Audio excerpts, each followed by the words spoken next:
નમસ્કાર મિત્રો, હું મનોજ સંતોકી માનસ ફરીવાર તમારી સામે રજૂ થયો છું. આજે વાત કરવી છે પંજાબની, એ સળગતા પંજાબની, કે એક સમયના કૃષિ પ્રધાન પંજાબની. પંજાબના સ્વર્ગીય મુખ્યમંત્રી પ્રતાપસિંહ કોરે ને જ્યારે હત્યા કરવામાં આવી દિલ્હીથી 25 કિલોમીટર દૂર કે ગ્રાન્ડ ટ્રંક રોડ ઉપર 6 ફેબ્રુઆરી 1965ના રોજ ગોળીઓ મારીને હત્યા કરી દેવામાં આવે છે. આ એ જ પ્રતાપસિંહ કોરે છે કે જેમને આધુનિક પંજાબના નિર્માતા કહેવામાં આવે છે. પ્રતાપસિંહ કોરેના હત્યા પછી પંજાબની અંદર સમૃદ્ધ પંજાબ કે જેમાં હિન્દુ અને શીખ બંનેનો સમાવેશ થતો હતો, એ પંજાબની પરિકલ્પના ઉપર પૂર્ણ વિરામ લાગી ગયો. કે પ્રતાપસિંહના મૃત્યુના 1 વર્ષ પછી એ સમૃદ્ધ પંજાબના 3 ભાગલા પાડવામાં આવ્યા. શીખો માટેનું પંજાબ, હરિયાણા અને હિમાચલ પ્રદેશ હિન્દુઓ માટે. આવી રીતે એ સમયે ભાગલા પાડવામાં આવ્યા.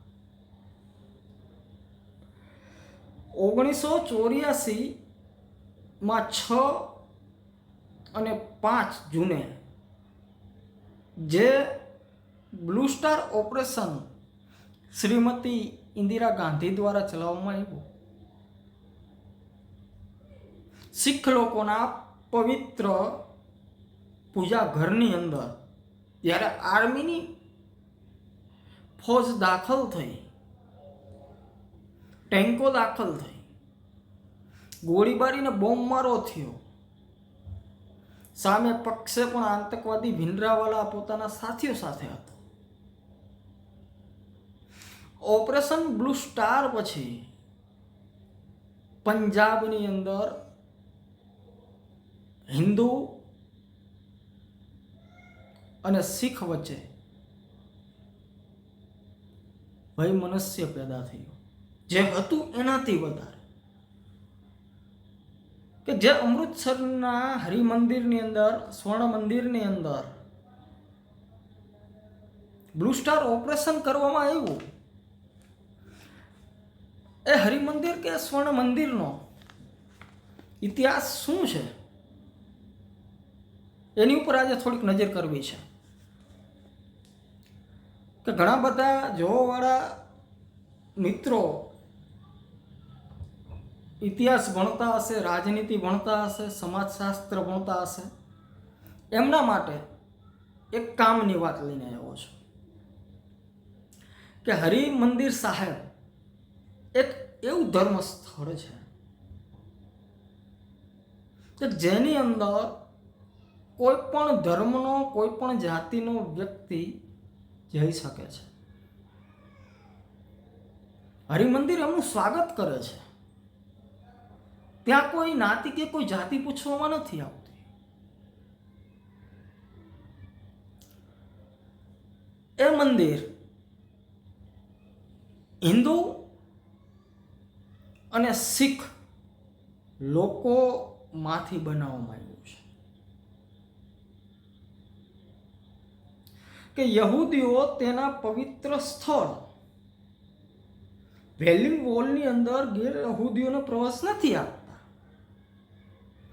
કે પારસીઓ તેમની અગિયારીમાં ગેરપારસીઓને પ્રવેશ નથી આપતા. કેથલિક લોકો પોતાના પવિત્ર સ્થળમાં ગેર કેથલિક લોકોને પ્રવેશ નથી આપતા. મુસલમાનો એમના પવિત્ર સ્થળ મક્કા અને મદીનાની અંદર ગેર મુસલમાનને પ્રવેશ નથી આપતા. હજુ પણ ઘણા એવા હિન્દુ મંદિરો છે કે જેની અંદર ગેર હિન્દુઓને પ્રવેશ નથી આપવામાં આવ્યો. ને થોડા વર્ષો પહેલા પણ હિન્દુ મંદિરોની અંદર હિન્દુ ધર્મમાં રહેલી નિમ્ન જ્ઞાતિઓને પણ અમુક અમુક જગ્યાએ પ્રવેશ આપવામાં નહોતો આવતો. પણ સ્વર્ણ મંદિરની અંદર કોઈ પણ ધર્મ, કોઈ પણ જાતિ કે કોઈ પણ લિંગના સમુદાયને, કોઈ પણ વ્યક્તિને પ્રવેશ આપવામાં આવે છે.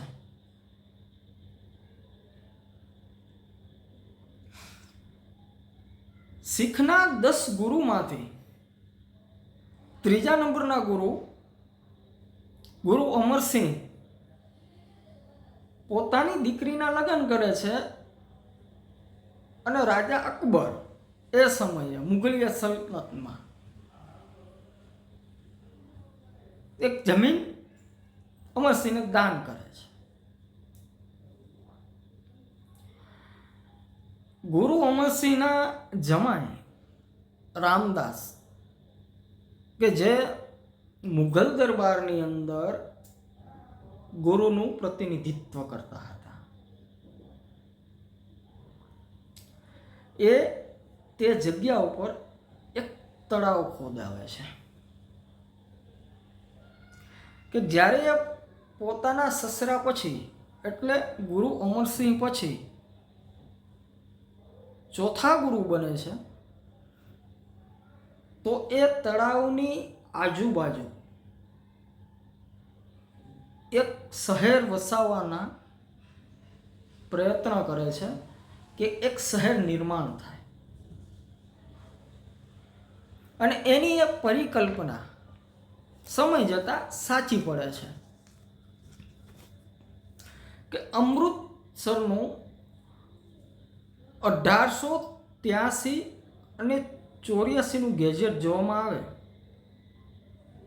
તો ઈસવીસન 1577માં રામદાસે અકબર પાસેથી મળેલી 500 વીઘા જમીન સાથે આ જમીનની માલિકી લઈ લીધી અને આ જમીનના જમીનદાર ટુંગના જમીનદારને એ વખતે 700 રૂપિયા આ જમીનમાં આપેલા.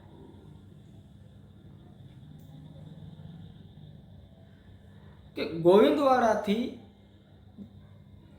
પોતાના શીખ ધર્મનું મુખ્યાલય ઉઠાવી 1534 થી 1581 સુધી પોતાના બનાવેલા પોતાના નામના શહેર ઉપર ગુરુ રામદાસ શીખોનું કાર્યાલય ચલાવે છે, મીન્સ ધર્મની બાબતમાં. કે આ નવા બનેલા શહેરને ઘણા લોકો ગુરુનો ચક રામદાસ અથવા રામદાસપુરા પણ કહે છે. કે રામદાસને 3 છોકરાઓ હતા, એમાં ત્રીજા નંબરના અર્જુનમલને એ 5મા ગુરુ બનાવે છે. 1581ની અંદર રામદાસ ગુરુનું નિધન થાય છે અને ગુરુ અર્જુનસિંહ ગાદી ઉપર આવે છે. કે તેમને તળાવની અંદર એટલે અર્જુનસિંહે તળાવની અંદર એક મંદિર બનાવ્યું કે જેનું નામ હરિમંદિર. એ મંદિરનો શિલાન્યાસ થયો ત્યારે પ્રથમ શિલા રાખવા માટે એમણે લાહોરથી, એટલે આઝાદી પહેલાં આખું હિન્દુસ્તાન જ હતું, એમણે લાહોરથી હજરત મિયા પીરને નિમંત્રણ આપ્યું અને પહેલી ઈંટ નાખી.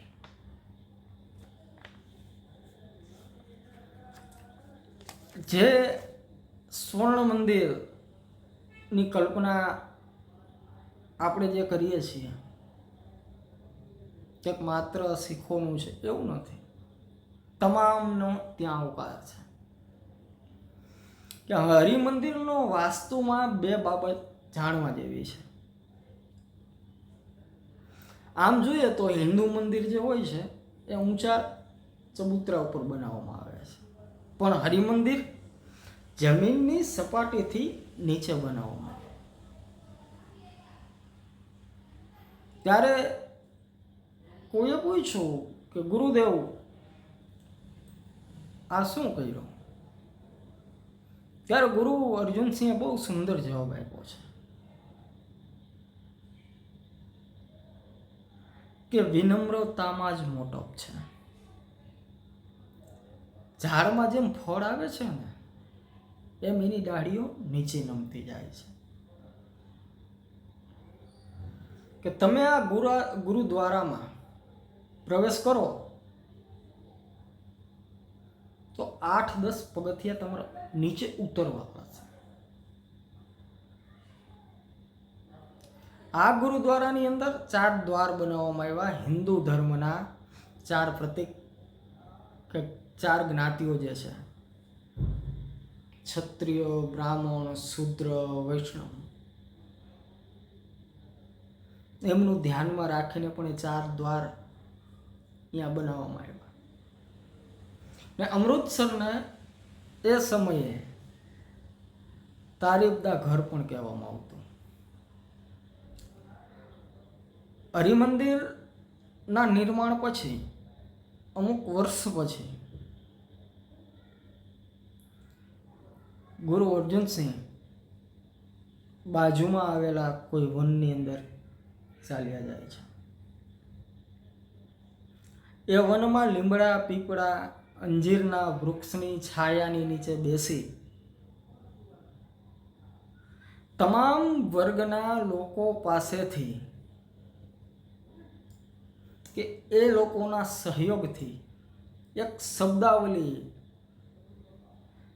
લખે છે ને એ શબ્દાવલી 1604 પૂર્ણ થાય છે. એ શબ્દાવલીને નામ આપવામાં આવે છે આદિગ્રંથ. ને એ આદિગ્રંથને હરિમંદિરના વરિષ્ઠ બાબા બુદ્ધાને સોંપવામાં આવે છે. ને એ બુદ્ધા ત્યાં જ એને પ્રસ્થાપિત કરે છે. ને યાદ રહે કે બાબા બુદ્ધા આદિ ગ્રંથને હરિમંદિરમાં પાઠ કરવા વાળા પહેલા ગ્રંથી હતા. આ વાત થઈ અમૃતસરની ગુરુ ગ્રંથ સાહેબની. પણ 1984 જે હિન્દુસ્તાનની છાતી ઉપર એક ડાઘ કહેવામાં આવે છે, રક્તરંજિત ડાઘ. ઘણા લોકોએ પોતાની રાજકીય કારકિર્દીને ટકાવી રાખવા માટે, આગળ વધારવા માટે એ જે કાર્ય કરેલું,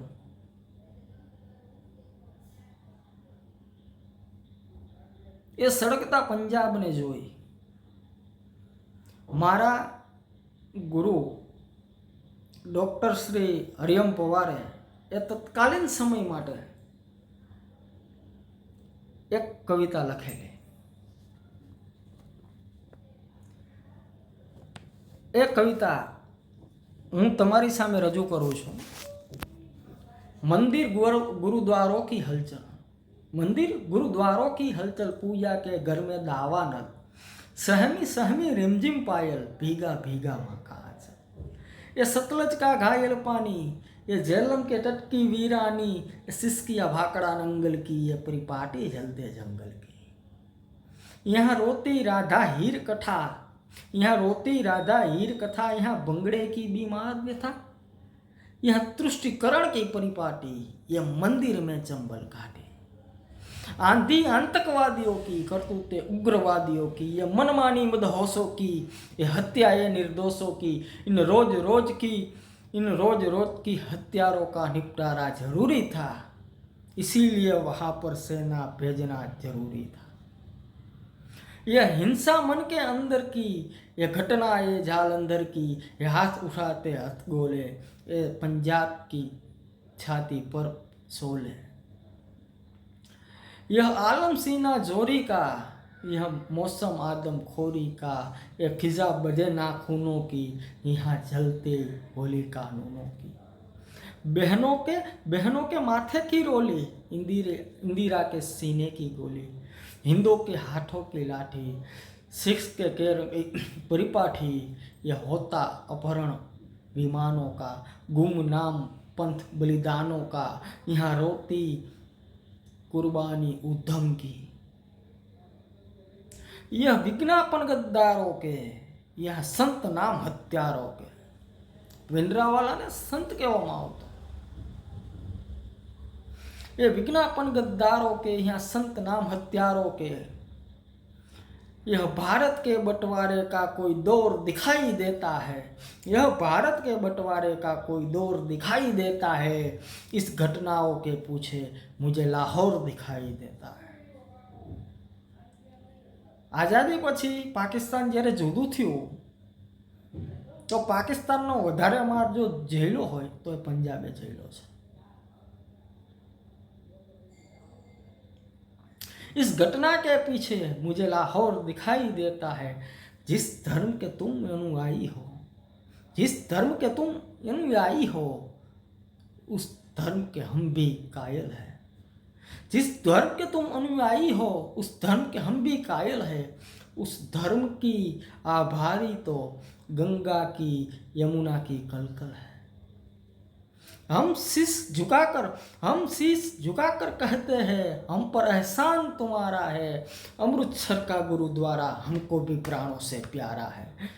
हम कैसे उसे भूल जाए वो रक्षा वाली फरियादें। हम कैसे उसे भूल जाए वो रक्षा वाली फरियादें।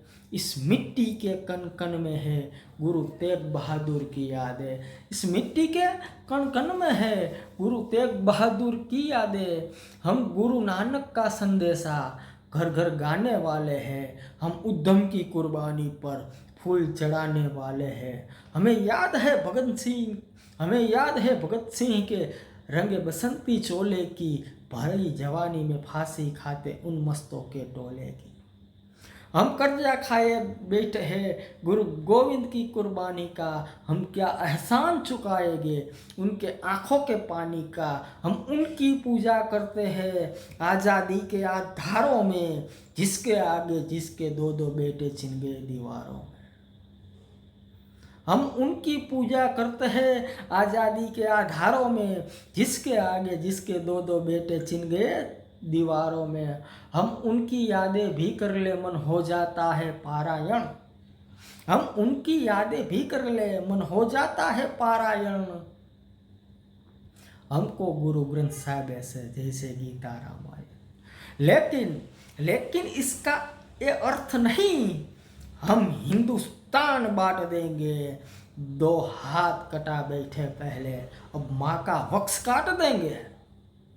कि जो अपने आंगन में ही हम कोने कोने हो जाएंगे, सारी दुनिया के आगे हम ओछे बोने हो जाएंगे। जलियांवाला बाग हमें धिक्कारेगा बर्बादी पर।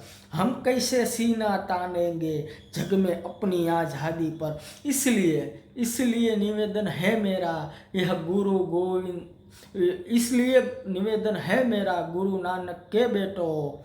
आओ हम तुम गले मिले यूं अंगारों पर मत लेटो। शस्त्रिया काल तुम्हें जितना उतना हमको भी प्यारा है। पंजाब नहीं पूरा भारत गुरुओं का गुरुद्वारा है। हम तुम एक माँ के बेटे हैं।